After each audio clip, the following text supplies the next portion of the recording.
नमस्कार दोस्तों, आज आपको मैं मिलाने वाला हूँ शंकर सिंह रावत जी से, जो जोबट अलीराजपुर के रहने वाले हैं। दोस्तों, इनकी स्टोरी इसलिए बताना ज़रूरी है क्योंकि इन्होंने लगभग 5 से 6 बार ऑपरेशन करवा चुके हैं, ये है ना। ऑपरेशन के बाद में इनको कितनी परेशानी आई, इनकी जो रॉड डली हुई थी, जो इम्प्लांट डला हुआ था अंदर, उसमें पस जो है आने लग गया। पूरा जो है हड्डी अंदर से पूरी पस से भर गई। पस इतना था कि जो टाँके लगे हुए थे उस टाँकों से पस बाहर आने लग गया, है ना। इतनी ज़्यादा कंडीशन ख़राब थी। उसके बाद ये होम्योपैथिक के बहुत बड़े डॉक्टर साहब हैं, उनके पास भी गए। लगभग 3 महीने ट्रीटमेंट लिया, कुछ ज़्यादा फ़ायदा नहीं हुआ। आयुर्वेद के एक बहुत ही बढ़िया डॉक्टर हैं एवीएन के, जो यूट्यूब पर भी काफ़ी वीडियोस डालते हैं, ये उनके पास भी गए, ठीक है, बट वहाँ से भी कोई ज़्यादा रिलीफ इनको नहीं मिला।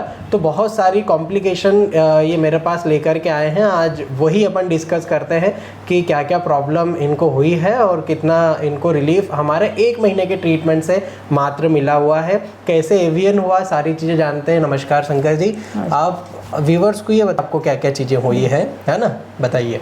यस सर, मुझे 22 दिसंबर 2021 को एक्सीडेंट हुआ था।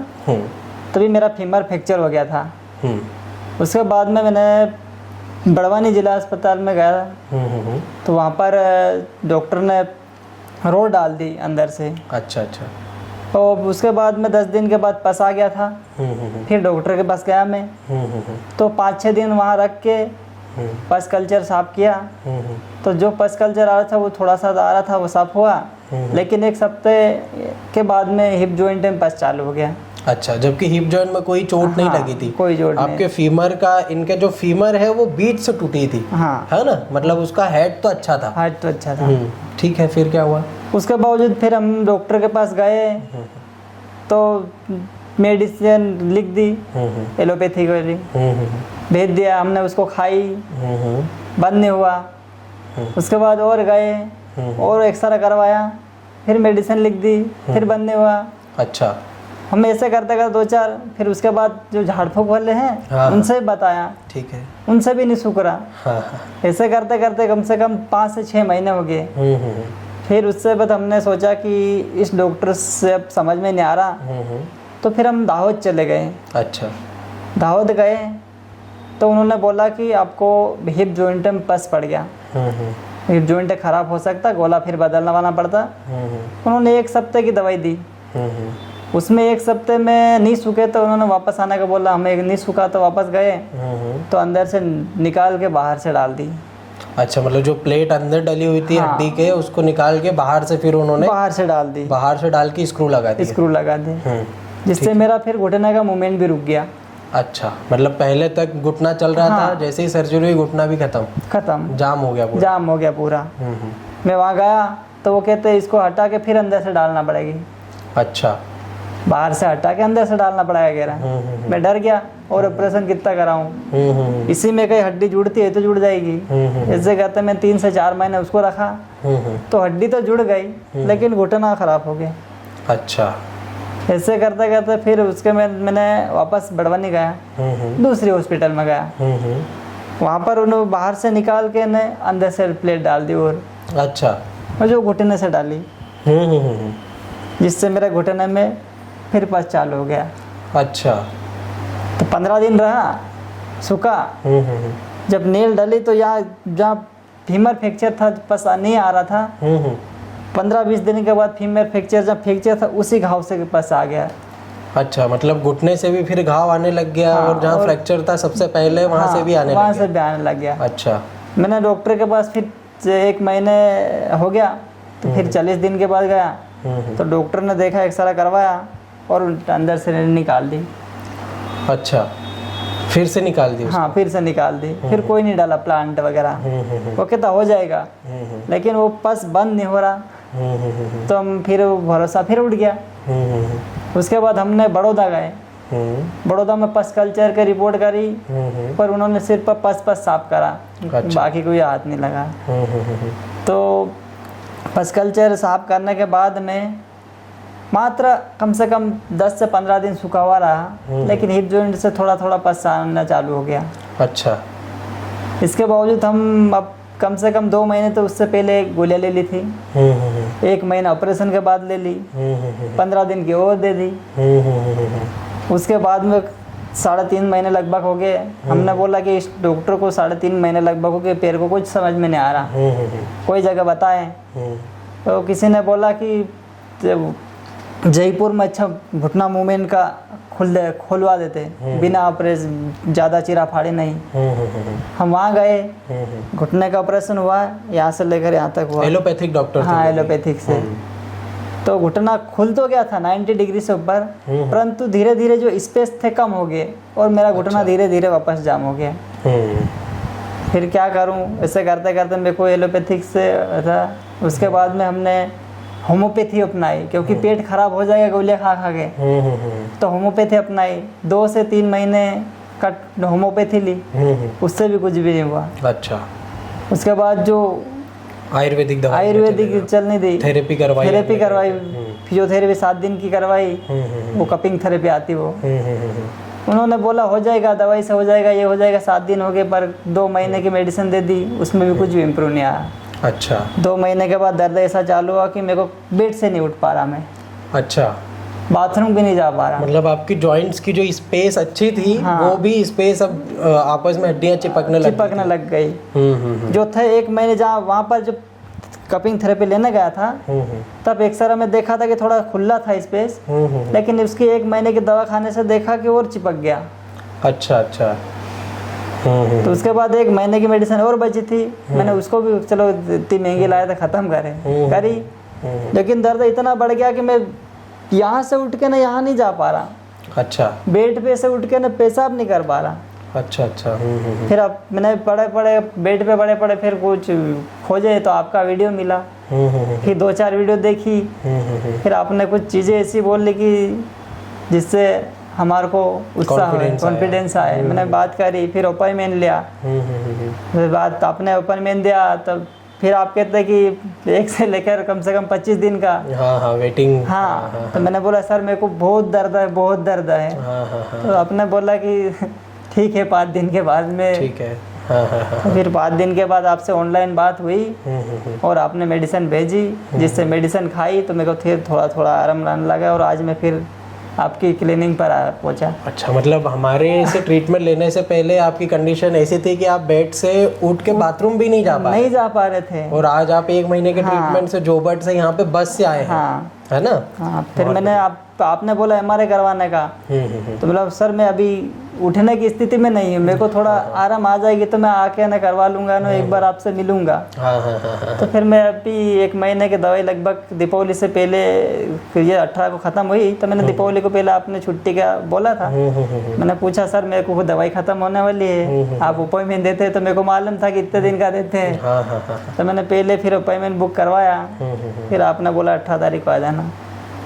चलिए, देखिए इनकी स्टोरी काफ़ी मतलब एक दर्दनाक है, क्योंकि इनको बार बार ऑपरेशन हुए, एक के बाद एक ऑपरेशन हुए, और जो सर्जन है उसने भी सही से गाइड नहीं किया भाई, सर्जरी करके और पैसे लेके और बस उनके मस्त।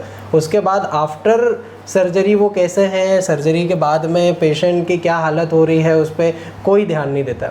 तो डॉक्टर्स पहले ये समझें, एलोपैथी के स्पेशली जो सर्जरी फर्स्ट बार में ही रिकमेंड कर देते हैं कि आपकी, जैसे मार्केट में होता है आफ्टर सेल सर्विस बोलते हैं हम लोग उसको, तो आप ऐसे सर्जरी में भी रखें कि आप एक बार सर्जरी कर दें तो उसके बाद पेशेंट को क्या हो रहा है, क्या नहीं हो रहा है, क्या प्रॉब्लम्स आ रही है, उसका एक पूरा की पूरा एक मैनेजमेंट आप रखें, है ना? क्योंकि यदि पेशेंट तो डरा हुआ है वो सर्जरी तो करवा लेगा, और सर्जरी में कोई बुराई भी नहीं है, ठीक है, बट यदि सर्जरी हो जाती है तो क्या वो सक्सेसफुल होगी या नहीं होगी? नहीं होगी तो आपका एक दायित्व होता है कि आप उसको प्रॉपर गाइड करें, और कहीं ना कहीं आपकी सर्जन की ही गलती थी, ठीक है, जिस कारण से आपको इतनी सारी कॉम्प्लिकेशंस हुई थी, है ना? सर एक बात यह है कि उन्होंने जिस दिन फर्स्ट ऑपरेशन हुआ उस दिन उनको पता भी हो गया था कि मेरे को इन्फेक्शन वाला खून है। अच्छा अच्छा। और मेरे जो साथ में गए थे उनसे बाद में ग्लोव्स वगैरह मंगवाए हैं, तो कि तो उन्होंने तो उसके बाद भी राय नहीं दी कि आपका ब्लड ऐसा है तो आपको ऐसा हो सकता है, तो आपको ट्रीटमेंट ऐसा लेना पड़ेगा, ऐसी कुछ राय हमको दी नहीं। अच्छा। तो हमारे को पता नहीं कि ऐसा क्या होएगा, अपने को इतनी नॉलेज नहीं है कि हड्डियों के बारे में क्या होएगा, पस पड़ जाएगा। ऊपरी पस तो अपने को मालूम रहता कि हाँ ये तो थोड़े दिन बाद चले जाएगा, लेकिन अंदर से हड्डी का पस पड़ गया तो इसको क्या होएगा इतना मालूम नहीं, नॉलेज नहीं। तो उसके बाद में जैसे डॉक्टर ने हमारे को राय देता कि आपको इस प्रकार से बीमारी है कि आपको इतना ट्रीटमेंट लेना पड़ेगा, ये इंजेक्शन लगेगी इतने दिन तक, तो हमारे को गाइडेंस करा नहीं। अच्छा अच्छा।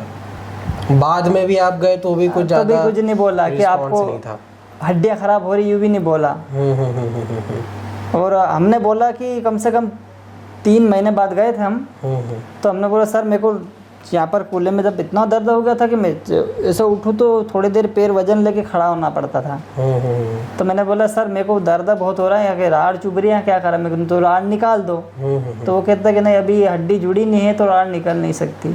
अच्छा, मतलब इनकी राड़ पहले अंदर हड्डी की डाली, फिर उसे निकाली, हाँ, फिर बाहर से डाली, फिर वापस उसको निकाल के फिर वापस अंदर से डाली, फिर निकाली। हाँ। मतलब इतनी बार जो है इनका सारी चीज़ें हो चुकी है और डॉक्टर पता नहीं क्या भांग खा करके ऑपरेशन कर रहे हैं, क्या कर रहे हैं। थोड़ा सा तो सिंसियर हो जाओ, अपने नोबल प्रोफेशन है हमारा डॉक्टर, ये एक बहुत नोबल प्रोफेशन है। दर्द होता है, यदि यही चीज़ आपके परिवार वालों के साथ होती या खुद आपके साथ होती तो आप दर्दों को शायद समझ पाते, ठीक है। क्योंकि आप खुद ही सोचिए, एक पैर है, केवल इनके लेफ्ट पैर में ही प्रॉब्लम है, राइट तो बहुत ही बढ़िया है। अच्छा, एक बार और बताना चाहूँगा, ये जहाँ पे ट्रीटमेंट लेने भी गए थे, कुछ फिजियोथेरेपी का ट्रीटमेंट था, कहीं 7 दिन एडमिट रखने वाला, तो उन्होंने मुझे बताया कि राइट वाले पैर जिसमें कोई प्रॉब्लम नहीं है उसका ट्रीटमेंट करा गया। हाँ। है ना, लेफ्ट वाला जिसका ट्रीटमेंट करना था, जिसमें प्रॉब्लम है, उसको हाथ भी नहीं लगाया, ठीक है, और ऊपर से दर्द बढ़ गया वो अलग, ठीक है। तो बहुत ही ज़्यादा भयावह और थोड़ी डरावनी भी इनकी वो होती है। आप खुद सोच के देखें, किसी पेशेंट की 5 से 6 बार सर्जरी हो जाए, वो भी उसी एक सिंगल पार्ट की, बॉडी के अलग अलग पार्ट की हो तो ठीक है, उसी सिंगल पार्ट को आप बार बार काट रहे हो, फिर निकाल रहे हो, फिर वापस कर रहे हो, बहुत ज़्यादा कॉम्प्लिकेटेड हो जाता है। और इसमें जब होम्योपैथिक डॉक्टर के पास आता है कोई पेशेंट, तो हमारे पास एक बहुत ही मेजर टास्क होता है कि हम जो पोस्ट ऑपरेटिव इनके सिम्टम्स हैं, जो इनकी नसें कट चुकी होगी, बहुत सारी जो है मांस बार बार काटा जाता है, ठीक है, तो बहुत सारी प्रॉब्लम्स आ जाती है। आज मैंने इनकी एमआरआई भी करवाई। एमआरआई जो है उसमें ये देखने को मिला कि मात्र 1 महीने की दवाई से जो इनका अंदर का इन्फ्लामेशन था, जो अंदर का जो पस फॉर्मेशन वाली चीज़ें थी, जो सूजन थी, जो सड़न थी, वो ठीक हो गई है। टोटली रिजॉल्व लिखा हुआ आया है एमआरआई में। आपने पढ़ा है एमआरआई, मैंने बताया ना आपको, हाँ। ठीक है, टोटली रिजॉल्व हो गई है एमआरआई में। 1 महीने में ही हमने इतना कर दिया है कि इनका जो अंदर की इन्फ्लामेटरी चेंजेस थे, साइनोवाइटिस जो इनको हो रहा था, बार बार पस बन रहा था, वो चीज़ें ख़त्म हो गई। और आज ये जोबट से इंदौर जो है बस में ट्रैवल करके आए हैं। जो ये कुछ समय 1 महीने पहले जो बेड से नहीं उठ पा रहे थे, आज टोटली चल रहे हैं, लिंपिंग है पर चल रहे हैं, ठीक है। पहले उठ भी नहीं पा रहे थे, करवट भी नहीं ले पा रहे थे। तो बहुत ही बढ़िया इंप्रूवमेंट है दोस्तों। यदि आपको भी किसी भी प्रकार की कोई प्रॉब्लम है तो आप निश्चित ही होम्योपैथिक दवाई का सहारा ले सकते हैं। और अगेन आपको बोलना चाहूँगा, बहुत जगह भटकने से कोई मतलब नहीं। आप बीमारी को बढ़ा रहे हो, आपके आसपास के अच्छे डॉक्टर को देखिए, यदि वो ठीक कर पाता है तो आप उससे ट्रीटमेंट लीजिए, अदरवाइज आप एज सून एज पॉसिबल हमसे ट्रीटमेंट ले सकते हैं। आज का एक्सरे जो है वो मैं आपको बताना चाहूँगा। इनके एक्सरे में हमने देखा कि जो फीमोरल हेड है इनका लेफ्ट वाला, उसमें जो स्क्रू लगे थे, बार बार स्क्रू को कसे भी गए, स्क्रू को निकाले भी गए, तो वो एक परमानेंट घाव बन गया है इनके उस पर, है ना। मैं आपको अभी एक्सरे बता देता हूँ ताकि आपको समझ में आएगा। आई होप आपको वीडियो अच्छा लगा हो तो आप लाइक करें, शेयर करें अधिक से अधिक लोगों को। मिलता हूँ मैं आपसे नेक्स्ट वीडियो में, तब तक अपना ध्यान रखिए। दोस्तों ये इनकी जो है एमआरआई की स्कैन है, इसमें आप देखिए राइट साइड तो काफ़ी बढ़िया है, राइट साइड कोई दिक्कत नहीं है। पर यदि लेफ़्ट साइड की बात करें तो आपको ये काला काला सा इतना घाव दिख रहा होगा, क्योंकि इनको यहाँ से स्क्रू डाले गए थे फीमर के हेड पे, है ना। तो ये इतना जो चीज़ें हैं आप यहाँ पे देख सकते हैं, इसमें भी दिख रहा है, इसमें बहुत क्लियर तरीके से आप देख सकते हैं कि इतनी जो चीज़ें हैं इनकी, जो कालापन दिख रहा है जो इसमें नहीं है, क्योंकि इनकी इतनी सारी सर्जरीज हुई, बार बार स्क्रू को डाले भी और निकाले भी और प्लेटें भी डली, तो यहाँ पर एक परमानेंट घाव और नेक्रोसिस डेवलप हो गया है।